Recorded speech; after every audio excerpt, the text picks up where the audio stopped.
girl. Ooh, child. Things are gonna be easier. Ooh, child. Ooh. Things will get brighter someday. Oh, we're doing it. Welcome back, YouTube. Season 2, All About You, episode 42, How to Build More Confidence. Let's get it. You can't be confident if you're watching people all day. I feel my best when my head is down and I'm working towards a dream. Confidence comes from the promises you make to yourself and actually keep.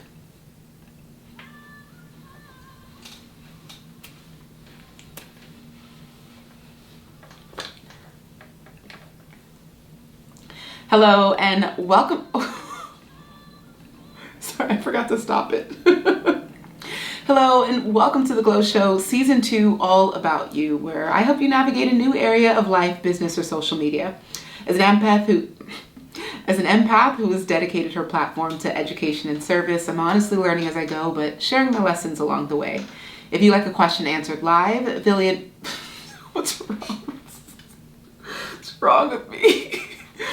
If you'd like a question answered live, visit milliondollarshortcut.com, purchase a copy, and text it to the number at the top of the screen. Learning, loving, and laughing out loud, that's The Glow Show.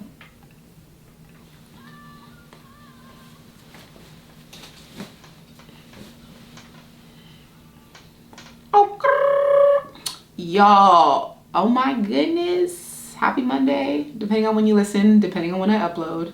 Hello, somebody. That was a really weird laugh. Sometimes when I hear myself laugh, like out loud, I just wonder, like, if this is why I'm single. It's like, none of my exes have told me, like, actually, it's your laugh. I don't know how I can cope with your laugh. Anyways, today we're going to be talking about how to build more confidence. And what I love about this is no matter who you are, no matter what you do, everyone could be more confident in a different area of their life. And when I look at the things that I'm most confident in, it's obviously things that I've done consistently, things that I'm competent in, and things that I actually enjoy.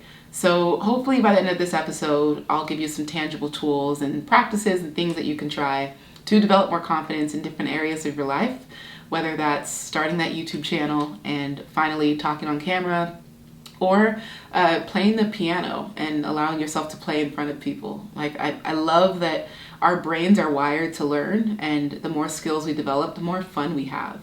And even at this ripe age of 31, I'm still like, ooh, I could roller skate, I should learn Russian. Like, I'm just always hungry and on the hunt to learn something new, because that's what makes life worth living, in my opinion. Okay, so the first thing I want to talk about is competence. When you feel good at something, when you are good at something, you are naturally going to have like a heightened sense of self-esteem about it. So if you have all of these things that you're trying to do, maybe you're trying to start a yoga business, or I don't know, you're just trying to start something, you're trying to turn your hobby into a business, but you're so scattered. The best thing that you can do to build confidence in one area is to only do that thing. You might look at my life and be like, well, Glow, you do a million things. First of all, mind your business. Second, lower your voice. Okay, respect your elders. No, but honestly, I think you have to really get good at one thing first so that you can be the go-to person for that one thing. And when I started off as a travel blogger, or not even started off, but, you know, my travel blog, I became known as a person who really had that skill of writing her personality. Like, when you read my blog post, hello train. I live right next to the train tracks. It's funny because growing up in California, we also lived right next to the train tracks, Railroad Avenue, ironically, and it was the worst. Okay, I think we're back. But you have to figure out like what it is that you do so well that you are the only person people refer to, like when it comes to needing that skill. And for me, with my early blog posts on travel, people could read my blog posts in my voice without me having to speak. if that makes sense. Like, that's a skill. Getting people to literally hear your voice while they're reading it, I mastered that, and I felt so good about that. And so travel conferences, I wanted to book speakers to help people write better or write with their personality. They knew that, oh, you gotta talk to Glow, because Glow does that really well. And so I became really confident with my voice because I knew that I was doing something in a way that was just different than others, and then I'd really mastered that skill. And another train. I found different ways to practice that skill as well, because it's not something that you get good at one thing and then you just stop doing it. It's like, no, I made a point to constantly tell stories online, publish posts, write blogs. My blog is very dormant now, but you know, when I was building that muscle, I was really consistent. And whenever you think about what you're trying to do, like, no one is confident in the beginning of any type of new journey. And right now I'm like really leaning into my motivational speaking career, which is terrifying. I love it, but it's also like, oh my God, this is a lot of pressure. It's a lot of stress, and it's a good kind of stress. And one thing I admire about public speakers, it's the quickest way to rise and fall. Meaning that if you suck once, you cannot reconvince someone to give you another chance. Like, if they hear you talk once and the talk was bad, they're not coming to another talk, point blank, period. But if you are really good once, they are going to come to every single talk you do, you know, because they're just so, yeah, like you've hooked them. And so talks, being a public speaker, can really make or break you. And you have to be really good at developing consistency and in developing and delivering consistently quality talks. And so for me, never allowing myself to get so comfortable where I'm like, oh, well, I nailed that presentation. Like, I knocked that one out the park. And learning that I was the top speaker on the Own Your Future Challenge was incredible. Like, people voted for that. And there was so much positive feedback and so many incredible, just, yeah, I can't let it get to my head though. Like, I'm confident in my speaking abilities and giving a really powerful keynote or delivering a talk, but I'm not ever going to get comfortable with what I've gotten to this point. That's not English. I'm never going to get comfortable stopping at here. Like, I didn't come this far just to come this far. Like, there's so much more to do, so much further to go. And yeah, it's exciting to know that, like, it's cookies and water. That's what Glow eats on Mondays. That's literally all I've eaten today is cookies and water. It's so healthy. So that's, you know, that's that. Okay. Of course we talked about consistency, but I think also getting laser focused on your mission. So what is it that you're trying to do? Because if you're trying to be confident in your ability to pick up women, like, good for you, bro. But like, what's the deeper mission there? I think if everyone can consider, like, I want to get really confident at my ability to lead teams, because I work in a company where there's a lot of team management, there's a lot of project management, and the better I lead teams, maybe the higher up in the rankings I go, the more money I make, the more opportunities that come from that. So figure out, like, what's the deeper mission? It doesn't just stop at confidence. Like, I'm confident at writing, therefore I'm just going to be a good writer. It's like, yeah, but then now you're confident at writing, so now how can you use your words to liberate others or make others feel like they have a safe space, or that you can hold space with the way you write, you know, stories. Like, think about the deeper mission behind why you want to be confident in something. If you want to be confident at being on camera, like, that takes a lot. Like, I think sometimes I downplay the amount of courage it takes to be on camera. I watch some of my older videos. They're still up because I don't care. I don't care. I always leave a track record. You'll never see me archive old Instagram posts or old YouTube videos. I want y'all to see the trash journey. Like, because I hope it inspires you to be like, dang, Glow sucked, but she's still going. Okay. So if you're building confidence on camera, like, by the way, that's a masterclass coming very soon. Stay tuned. If you're trying to build confidence on camera, it's probably not so that you can just look confident on camera. It's probably because you have a story or a message you want to share with the world, and you want to be able to share it well. So understand that it's not just about the vanity metric or the vanity factor of being confident at something. It's like you probably have something deeper that you're trying to accomplish. So acknowledge that. There's a quote that says, practice makes permanent. Practice doesn't make perfect. Perfect is a lofty goal. It's an unrealistic one. And it takes out the fun out of any pursuit. So practice makes permanent. Figure out, how can I implement a 10-minute, 30-minute, 1-hour slot every single day dedicated towards this craft? You do not get good or confident at something by chance. It is not just a miracle that one day, like, oh, I'm just a great speaker. It's like, no, you made a video every day for a year. That's why you're a great speaker. Like, figure out a way that you can make the practice permanent, or make, what? Figure out how you can wait. Jesus. So much. This is why you can't just stop at confidence. I'm confident as a speaker, and yet English apparently is not my first language. Okay, next point. You should enlist accountability partners or support groups. So chances are there's a Facebook group or a meetup group, meetup.com, for anything that you're trying to do, whether it's learning how to rollerblade, learning how to do yoga for the first time. Like, these groups exist everywhere, and the way the internet connects us, like, there's no excuses for not finding accountability partners. And when you go on a journey with like other newbies, it helps make it more fun, and also makes you feel less, I don't know, awkward about the fact that you're a newbie. No one wants to be a beginner. Brendan Burchard always says, you're not afraid to start. You're afraid to start looking small. Everyone wants to start something new and be a professional right away. And you miss out on so much growth, so many growth opportunities, and so much character building.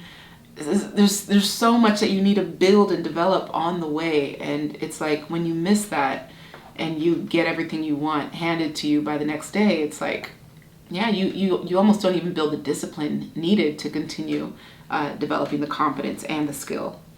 Another thing you can do is study your past work. So again, this is the worst. This is awkward. And playing basketball collegiately, I think that was the worst part about being on the team, is when we had to like study tape and watch previous film.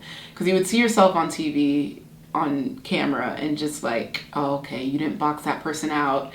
And, you know, you look like you were dragging your feet here, and, you know, you didn't rebound and you didn't run back, and you literally, all your blind spots are exposed. And in the heat of the game, in the heat of the moment, people might not catch you not boxing out.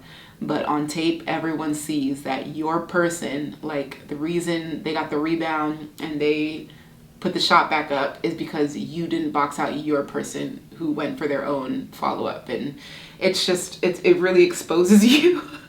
But you got to be willing to do that, because now you see how one small mistake on your part led to a loss, potentially. So being a more confident rebounder, or being a more confident basketball player, I know that rebounding isn't just like a once every now and then thing. It's an every play thing. Like, every time the ball goes up, you box out your person, find a body, box them out. So confidence can also come from studying your past work and watching yourself. I think as well, when you think about the skill that you're trying to develop, or what area of life you're trying to be more confident in, you want to also think about something else that can make you stand out. So with a lot of my carousel posts, you know, the ally education, the trauma, the healing, the Black voices, all the things that I started doing last summer around George Floyd and Ahmaud Arbery, the reason that those went viral, millions of views, hundreds of thousands of shares, it's still to this day, they're still being shared, and it blows my mind. But the reasons like those got shared so well is because it was different. I presented it in such a different way. So I was confident in my ability to take these complex subjects and teach it in a simplified way, but also the fact that I did something different to make the teaching stand out helped accelerate my confidence, helped accelerate the mission. So if you can think about whatever it is that you're trying to do, how can you add a unique spin on it? Because being unique is like, that's the shortcut. Honestly, that's the sauce. That's the juice. If you can find a unique spin to whatever skill or thing that you're trying to build confidence in, like that's going to accelerate your growth and your confidence so much. That was a mouthful. This felt like a lecture, but I hope you all got something out of this. So again, you can't be confident if you're watching people all day. I feel my best when my head is down and I'm working towards a dream. Confidence comes from the promises you make to yourself and actually keep. Okay? Scripture time. We're reading Isaiah 32:17 from the King James. The irony of stumbling over my words while I'm talking about being a confident public speaker. Okay, Isaiah 32:17 from the King James Version is, the fruit of that righteousness will be peace. Its effect will be quietness and confidence forever. Yay! Okay, next section of the podcast, what I'm currently doing. So not much has changed since yesterday, but currently reading still How to Do the Work by Dr. Nicole LePera. Highly, highly, highly recommend, especially for those of you who are new to this space of just the conscious community. Like maybe it sounds very woo, but it honestly is something that everyone should be curious about because there's so much that we don't know.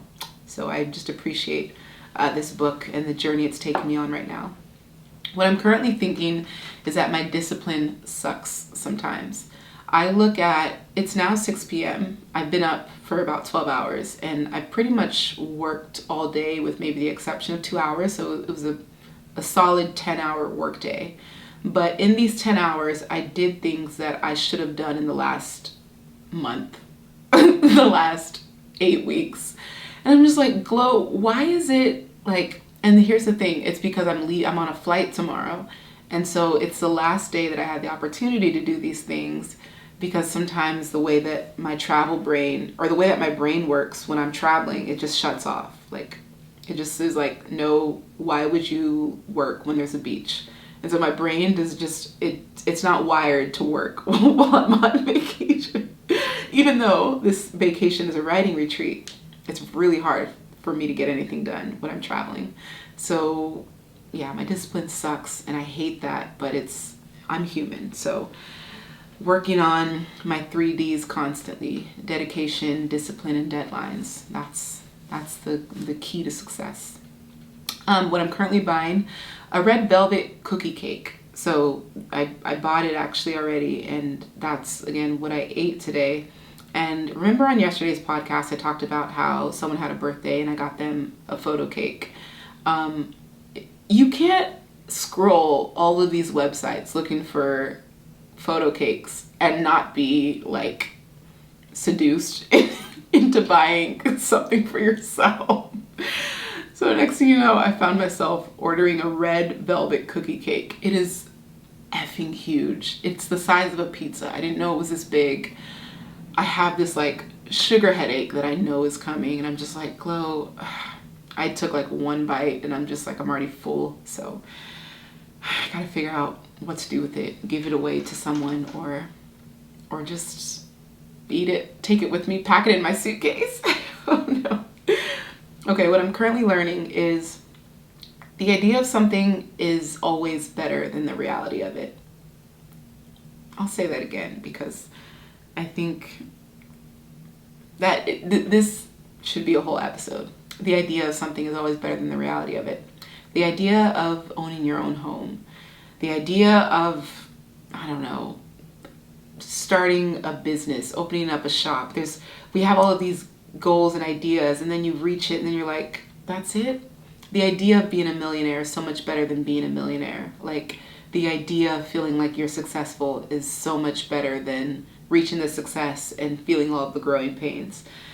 I would love to learn what you all want me to talk more about on this journey, because I try to be really transparent about all of it, especially the lows, because sometimes Instagram, you can't really contextualize. There's not much room for context. You know, people don't want to hear you complain all day on Instagram, but I feel like you can rant a little bit on here and people will understand you're coming from a good place. So yeah, and even dating, like, I know that there are guys that like they like the idea of dating me, but when it comes to actually dating me, they realize like, oh, she's really independent. Oh, she's always gone. Oh, she doesn't need me. It just, I can trigger a lot of insecurity. Okay, next section. Or next question. What I'm currently manifesting. A completed book proposal in 2 weeks. I can do it. What I'm currently praying for. Peace with what is and isn't. Whatever that means. I can no longer force anything. As good as things should be, as bad as I want them, nothing should come by force. What I'm currently watching, still Girlfriends on Netflix. I'm on season 5, by the way. I just downloaded, I think, 20 episodes for the flight tomorrow. I'm so excited! Oh my gosh, I just get so excited to be on planes, especially when it's leaving the country. What I'm currently avoiding, narrowing down my application invites. So I recently sent out another batch of applications to the Social Educators Academy. You can go to thesocialeducators.com if you're curious, but the fall semester is opening up in 2 weeks. And yeah, I don't want to say I'm being super picky, but I really, it's not a cheap program. It's also something that I don't think everyone needs and everyone is ready for. And I always try to tell people, before you invest in something, like read the books, watch the videos, listen to the podcast. Like you might get your question answered for free. Like save the investment for when you're really stuck and you've done everything possible on your own. And you're like, no, like I literally need your help, Glow. That's when I want people to invest, because when you invest when you're not even ready to move, it's not fun for either side. So the program is quite exclusive, and the acceptance rate is about 5%. So it's really tough to go through all of the applications because you see so much potential in a lot of people, but you go to their page and you don't see them actually putting in the work. And the time to do the work is not when the opportunity comes, it's before. Because if I go to your page, you say that you're committed to making a difference in, I don't know, helping the homeless community in your city. I go to your page and you've done nothing to get that off the ground. I'm not sure how committed you are. Again, I struggle with discipline and procrastination as much as everyone else. But I've got to meet you halfway. You've got to meet me halfway. Like I need to see that you've done something. Otherwise, I can't guarantee that you're going to be committed. And for a lot of people as well, like especially course creators and coaches, they don't care about completion rates. They just, you pay the money and it's like, well, it's your job to complete it. I'm like, no, I care. Like if you're not going to watch the videos, if you're not going to show up on the calls, I don't want your money. I don't want you to be in the program. Like I genuinely want my programs to be something where people say I did A through Z and I got XYZ result. Like that's always the goal for me. Okay. So I just had to share that, you know what I'm saying? That's it. Yeah. Good episode. I hope you feel more confident. I hope you feel more equipped to try a couple things out to help you build your confidence. And at the end of the day, if there are people that are triggering your insecurities around what you lack confidence in, mute them or unfollow them. Again, it's your issue. I'm not gonna lie. You gotta work to get over that. But until you can get over that, do what you can to not see the content that makes you feel insecure about where you're at on your journey. Because at the end of the day, if you are trying to be a makeup artist and you follow a lot of pages where the makeup artists, they are doing glitter and rainbows and tattoo art and design, it's so 3D stuff, you're reminded of how much further you have to go, and that's not going to make you feel good. Again, like yesterday's episode about comparing yourself, you're not going to feel confident when you're constantly comparing. So you've got to figure out a way to cut that out of your daily scroll, your daily whatever habits. Just put your head down and work. I feel so in my zone and so confident and so secure when I'm only worried about what I'm building. Because at the end of the day, there's always going to be someone smarter, more creative, more talented, more skilled, more whatever. There's always going to be someone better than me. So why would I focus on that when I can worry about whatever I'm doing? and just staying aligned. Alignment also builds confidence. Like being aligned with your mission and your purpose and what you're trying to build, that breeds a lot of confidence. And I think being in the season where I founded the Social Educators Academy, and I'm in my dream mastermind with Brendan Burchard and Mel Robbins and Jenna Kutcher and Prince EA and Jay Shetty, all of these incredible people who I looked up to as, virtual mentors, and now they're like peers. Like that makes me feel so confident in what I've been able to do and build up to this point. So yeah, thanks for listening, y'all. I hope you enjoyed this. If there's a quote that stood out to you, please share it to your Instagram, to your stories. Be sure to tag me, GLO Graphics, so I can repost. And if you're listening on Apple, leave a review, please. Because I don't know if you all realize it, but the more reviews you leave, the more it helps my show get discovered. I learned that I'm in the top 1.5% globally, which is incredible. And the goal is to do 100 episodes before the end of the year. I'm almost at 50,000 downloads, so it's incredible. Who knows when I'll reach 1 million, but I've been really just trying to kickstart, I don't know, this next chapter. Cool? All right, love y'all. Thank you so much for listening, and chat with you on the next episode. Bye.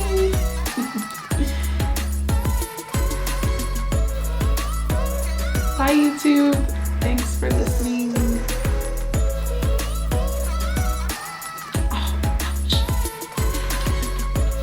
I don't know if I like the shadows in this episode. So with this camera, you can see that it's much more cropped in. I don't know if I like this. With the other one, it was like wide angle, but this one is a lot more cropped in. So do we like it? I don't know if we like it. We like it. I've got so much to do. It's raining. So much to do, so much to see. So what's wrong with hanging backward? I was trying to be long gone. You never trying to be long gone. Stop recording.